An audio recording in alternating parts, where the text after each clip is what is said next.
Hello guys, ছোট্টখাটো mini ব্লগে সবাইকে welcome. দেখতে দেখতে 2 বছর কেটে গেল। এইবারে অ্যানিভার্সারিতে কিছুই করা হয়নি।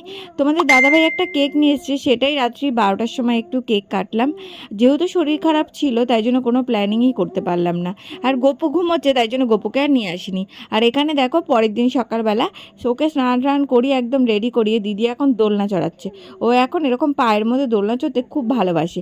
নতুন নতুন দোলনা এরকম কারি না চড়তে ভালো লাগে। ছোটোবেলায় কিন্তু আমরাও অনেক চড়ছি। এত দুষ্টুমি করছিল তাই দিদি হাতটাকে বেঁধে রেখে দিয়েছে। দেখো, দুষ্টুমি করা একদম চুপ হয়ে গেছে। হাত আর পাটাকে ওকে বেঁধে রেখে দিয়েছে, তাই জন্য চুপ করে রয়েছে। যে ও কী হলো ওর সাথে, ও বা এত হাত খায়, কী আর করা যাবে। তো যাই হোক, মা তো বর্দি বাড়ি যাচ্ছে, তাই জন্য বা গপুকে কোলে নিয়েছে। দেখো, গপু আর কোল থেকে তো নামতেই চাইছে না। গপু কোলের মধ্যে উঠেই বসে রয়েছে। আর মা একটু আদর করছে বলে ও আদর খাচ্ছে। তো যাই হোক, মা চলে যাচ্ছে, আবার কিছুদিন পর মা আসবে। দেখা হচ্ছে পরবর্তী নেক্সট ভিডিওতে। Tata, bye bye.